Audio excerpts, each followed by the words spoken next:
folks, this is Vincent from Vincent's Gaming doing a video on the Gold Bullion Reputation Vendor at Foundation. It is Monday for me and everybody works on Monday. You can see we are currently at Foundation and I'll show you how to get to Foundation. You see Vault76 is up here. If you go southeast from Vault76, you'll see Top of the World and the Pleasant Valley train station. If you go basically straight south from Top of the World, you can see Top of the World there. Foundation is there. So it is southeast from Vault 76 and straight south from Top of the World. Of course, White Springs is right here and the White Springs station is right there. So again, it's basically straight south from White Springs also. Alright, so if you fast travel in, this is where you start. And it's quite a haul to get to the Foundation Gold Bullion Vendor. You have to come up this hill after going across that bridge, come in through this gate you can see here, past the guards, and up to this cooking station all the way up here. Up these other set of stairs, and there's the cooking station right there. If you take a right at the cooking station, you see another set of stairs, and there is Samuel. This is Samuel, the Gold Bullion Vendor and Reputation Vendor. Now, the standard Gold Bullion Reputation Vendor morning supply, which is, since this is a Reputation Vendor, if you do not have maximum reputation, you won't be able to buy all the stuff that he has for sale. So I'm going to show you what he has for sale. So he has the Chinese stealth armor and the Chinese stealth helmet. These are the most expensive things that he has, at least the Chinese stealth armor is. And while it is a really good piece of armor, you can get it by doing the quest. So you can do both the Foundation Vault Raid quests and the Crater Vault Raid quests. If you decide to side with the Raiders for the Vault Raid, all you have to do is make sure that you get as many of the Foundation quests done as you can before you make that choice. And there's actually only one quest, which is the actual raid itself, that you can't do before that. And the game will warn you that you cannot change your mind after you make that choice. So just make sure you get all the rest of this quest done and you'll be all set and you'll have these plans. You don't have to buy them. They're really expensive, so it is absolutely worth the effort. And the next thing is the farmable dirt tiles. This is one of my favorite things from this vendor because it allows you to move your farm inside, and in my case up to the roof of my camp, so that it gets it inside the range of all the weapons that I have protecting my camp, so that it's not, they're not getting shot by my weapons, or they're not getting trampled by monsters and so on and so forth.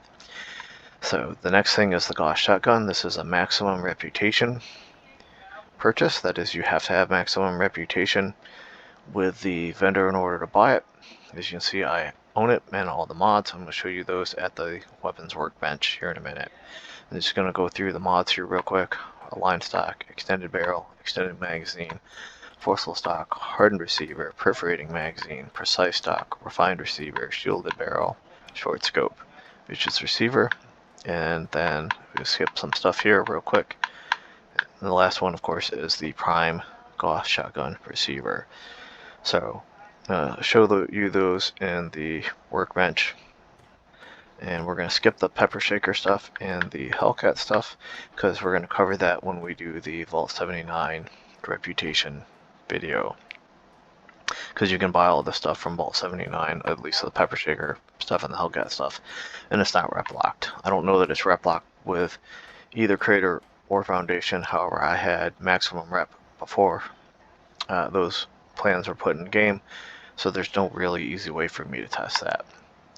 The next thing is the turbo fertilizer. If you do have a farm and you use this, what this does is this will cause all of your plants to regenerate themselves after you use it, so it can be worthwhile. And then the water well, this does is it is basically a cosmetic. It works more or less the same way as the water pump does. It allows you to draw water out of the ground and take radiation damage for doing it. And then lunch boxes, which are an atomic shop issue or item that you can purchase with gold bullion. And the perfect bubblegum, again, an atomic shop item that you can purchase with gold bullion. And the cattle prod, the flare, the gauntlet, and the shock pads, as you can tell, are things that I don't own. The flare, as far as I can tell, is just a cosmetic. It doesn't seem to do anything useful. The cattle prod is a new version of the shock baton, which you can make it yourself. The gauntlet, of course, is a new version of the power fist. The gauntlet shock pads allow you to add electrical damage via the modification of the gauntlet, and of course you can make these in legendary versions, but I don't run a melee build, so I don't use them, so I haven't bought them. And then the grocer's backpack mod, which reduces the weight of all food and drink by 90%. This is not stacked with perks, so this does not stack with through hiker. And it also doesn't work if you're in power armor, and I usually run a power armor build, so I usually don't use any of the backpack mods because they're just not useful to me. However, if you want to free up some perk points and you are currently using through hiker and you want to go this way and you're not normally in power armor, then that will absolutely allow you to use this instead of through hiker and free up those perk points. And then of course the rest of the stuff here, just like at Crater, is the rest of the Hellcat stuff that I don't own. And we're just going to ignore that for now because we're going to cover it under Fallout79. So that is all the rest of the Hellcat stuff, and that's everything that he's got. So we're going to go show you the gun and the workbench. And the closest workbench from Samuel is just, if you're looking at Samuel, take a left, go over this skyway here, and down to the set of stairs on the left here. We're just going to take a quick left here, and down this set of stairs. There we go. And then down another set of stairs, and then to the left, and there's the weapons workbench right there. So we're going to show you, at the moment I do not have the shotgunner perks applied, and I do have the through hiker. That's the perk that the grocer's backpack replaces, essentially. Alright, so the reason is I want to show you the difference in damage. So here we go. So you can see I have a bloodied scope Gauss shotgun. I've already mounted it up. The important thing here to know is that this is a bloodied gun, and I am running a bloodied build. The reason that the damage is as high as it is because it is a bloody gun and I'm running a bloodied build. If you're running a junkies build, your damage isn't going to be as good. If you're running berserker or something like that, then you're not going to see the same damage, obviously. So here we go. Standard receiver. As you can see, the damage is 566 with a weight of 11.9 as opposed to the hardened receiver. The refined receiver is a damage of 595 with an accuracy of 60 and a weight of 15.05. The vicious receiver is also 566 like standard receiver. Accuracy is 54 with a weight of 12.95. This allows you to do better critical shot damage. That's the big change here. And if you're using VATS, in which I absolutely recommend for this gun, then this may absolutely be a good way to go. I decided to go with a hardened receiver because you get the big jump in damage, 624 damage versus 566. However, this gun already does a lot of damage, and so much so that you almost have to use VATS with it because of the rubber banding issue. There's actually a bug in game where if you do enough damage, it will cause the monster that you are shooting at to heal itself as opposed to just taking damage. So almost have to use VATS with this gun, and the extra damage is probably not going to do you a lot of good. But that's the way that I decided to go because that's how I usually do my builds. And the prime receiver, of course, uses the ultrasight 2mm electro charges. And of course those take Crimson Flux. And the big thing here is the damage is the same, but the weight is a lot less. So you can see here the weight is 14, and here the weight is 11.9. So if you're trying to shave some pounds and you don't mind making ultrasight ammunition, this gun does not chew through ammunition like the Gauss minigun does. So that might reasonably be a good way to go. The extended barrel is what I'm using. Standard barrel, of course, has a range of 84, accuracy of 47, a weight of 13.65. The extended barrel has a range of 120 versus 84, an accuracy of 47 versus, accuracy of 49 versus 47, and a weight of 14 versus 13.65. Now you do lose a little bit of condition, but not much. And the shielded barrel, again, range of 96 versus 84. Accuracy is the same at 47, and the weight is the same. So for my money, the extended barrel is the way to go. Precise stock is what I'm using. Standard stock, as you can see here, has less accuracy at 44 versus 49. Also less weight at 12.6 versus 14. And then the line stock does better accuracy, improve recoil and hip fire accuracy, but you lose some durability and you drop some weight, 13.3. Now, not as much weight as the standard stock, but the recoil and the accuracy is why. So you go from 44 to 49.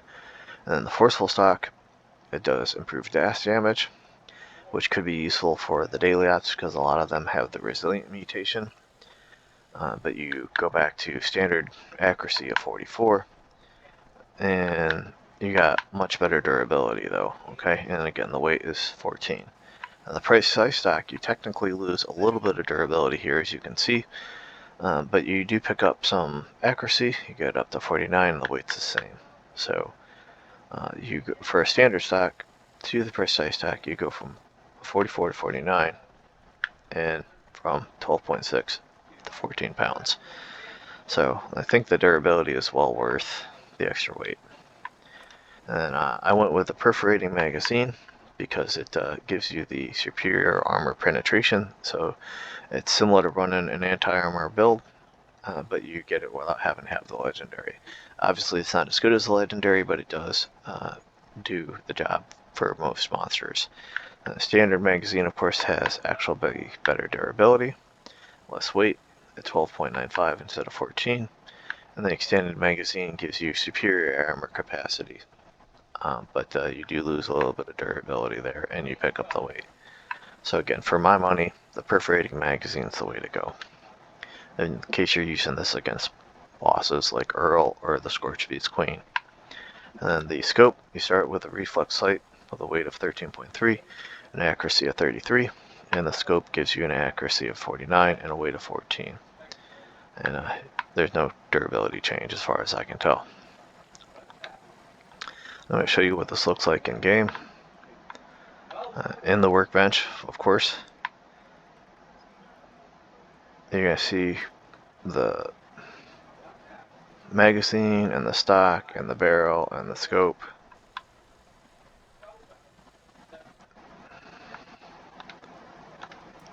And then on my character,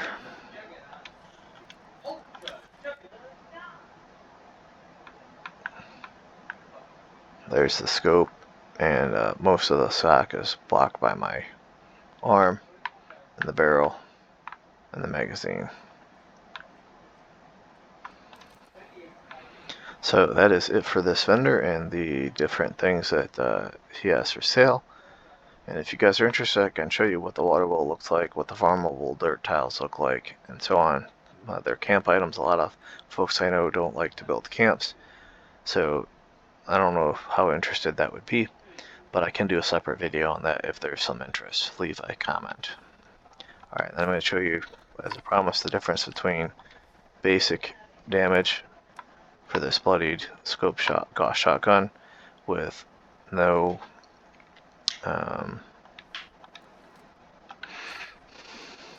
perks applied, and then with the perks applied. Alright, without the perks applied, we are currently at 624. So we're going to add the Expert Shotgunner perk, the Master Shotgunner perk, and the regular Shotgunner perk. And that maxes us out there. And then we're going to go ahead and we're going to add Nerd Rage. Now the reason I'm showing Nerd Rage also is because, like I said, this is a low health build. And of course, the low health build with Nerd Rage gives you 20% damage. So this should be a big change. Alright, and as you see, Nerd Rage just kicked in. So we're going to take a look at this. So you see we jumped from 624 clear to 808 damage. And that's what I was talking about. When you're running a bloodied build, specifically with this gun, the amount of damage that the gun does, generally speaking, almost forces you to use VATS because of the rubber banding issue. So if there's any questions, please let me know. If you like this content and would like to see more, please like and subscribe. It really helps out the channel. I appreciate the assistance with building the channel. And I will talk to you guys Thursday for Minerva.